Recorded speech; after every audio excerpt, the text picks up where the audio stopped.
I ask people around me, what is capitalism? As an economic system, what does that word actually mean? The majority of people said that they kind of understand what capitalism is in this broad, general sense of the term, but they don't know how to actually define it.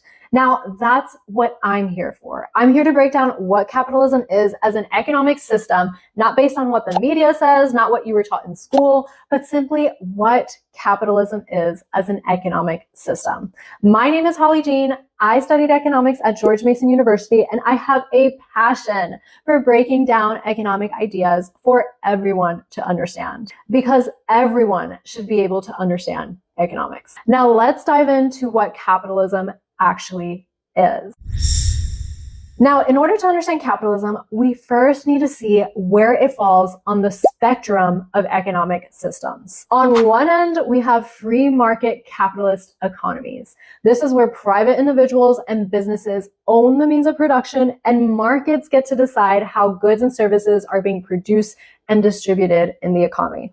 On the other end, we have command economies. This is where government owns and controls pretty much everything, deciding what gets produced and distributed in the economy. Most economies fall somewhere in between these two extremes, but countries that embrace market freedom operate closer to capitalist economies, while those with more heavy government interventions lean towards command economies. Now that we had a quick little mini review of where capitalism falls on the economic spectrum, let's imagine opening up a cupcake shop. What would that mean in a capitalist economy? And what happens when the government intervenes? I like to break capitalism down into three different parts. The first part of capitalism is the ability to have private ownership over the means of production. Now, don't let this economic term confuse you. All it literally means is that you, the cupcake shop owner, get to control the resources and tools necessary to produce your cupcakes. That means that you, not the government, can own your cupcake shop, your KitchenAid, your baker's ovens, all of the ingredients like flour and water and eggs. Everything that you need to make your cupcakes belongs to you, and you can hire workers and decide their wages based on market competition. Capitalism means that all of your land, labor, and capital belongs to you, and you get to decide how to run your business. In a command economy, on the other hand, private ownership is completely destroyed. You no longer are allowed to own your cupcake shop. The government can step in and say, now your cupcake shop is mine. We saw examples like this in places like Zimbabwe, where the government has repeatedly taken over private farms, businesses, and industries, and farmers who had built successful businesses lost everything overnight, and food production plummeted. The bottom line is that in capitalism, you own and control what you produce. In a command economy, the government makes all the decisions, stripping you of ownership, choice, and opportunity. This is why private property is essential in capitalism. It ensures that you, the individual, not the state, can control your business, your land, and your resources. Without property rights, capitalism cannot function. If you don't own what you produce, there's no incentive left for you to create, to invest, or to innovate. The second part of capitalism is the ability to pursue profit in exchange for something that the market values. At the heart of capitalism is the freedom to pursue profit, to earn money by offering something that people actually want. You, the cupcake shop owner, get to earn a profit, but only if you're meeting consumer demand. If you are making delicious vanilla and chocolate cupcakes that customers love and they keep on coming back to you, I mean, they are lined down the block, you get to earn a profit in exchange. But if you start producing, let's say, super sour cupcakes that are burning off people's taste buds and turning people's mouths green, customers stop coming to you and you either improve or close your business. That's how capitalism works. You succeed by providing value, and if you don't, the market forces you to improve or shut down. But when the government protects businesses from failing, subsidizes them, or gives them special privileges, that is no longer capitalism. Capitalism never guarantees success. It allows for great reward, but also comes with the reality of great risk.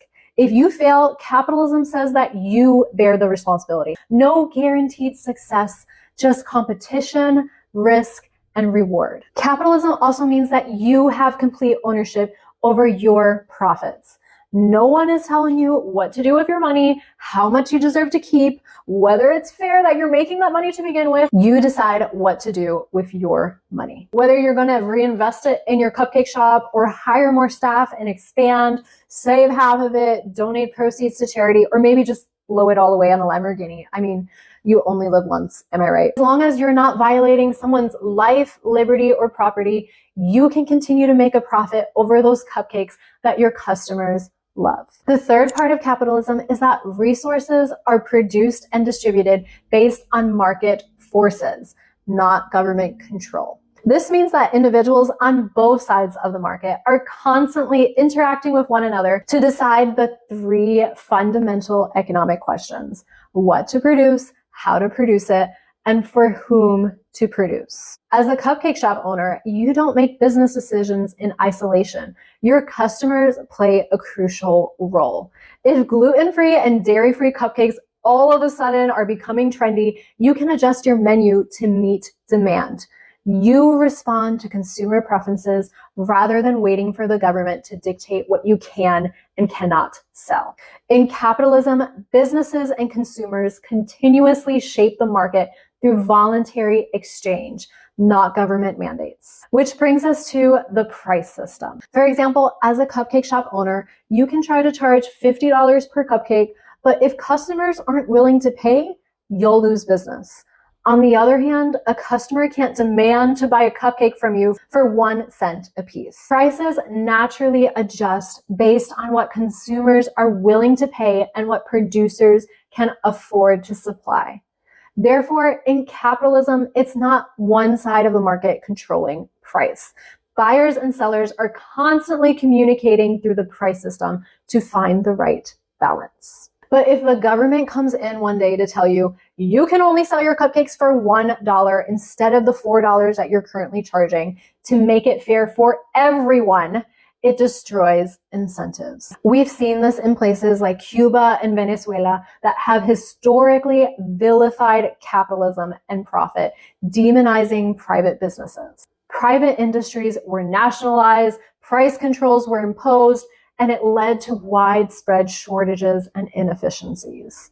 And business owners earning profits were labeled as economic criminals. All of this discouraged innovation and growth. The point is that when government interference replaces the free market, it destroys the natural price mechanism and it eliminates incentives and leads to economic decline. Capitalism thrives when businesses and consumers are free to make their own decisions without government interference. The profit motive in capitalism is what drives innovation, efficiency, and risk-taking, and rewards those who create value, but also comes with the risk of failure. Capitalism is an economic system that allows individuals and businesses to own property, produce goods, and exchange freely in open markets without government interference. Capitalism as an economic system has lifted billions out of poverty and led to the highest standards of living in history, demonstrating that when free markets thrive, so do people. Thank you for joining Basic Economics with Holly Jean. Please let me know what videos you would like me to do next in the comments below, and be sure to like and subscribe so we can continue making videos like this. I'll see you here next time.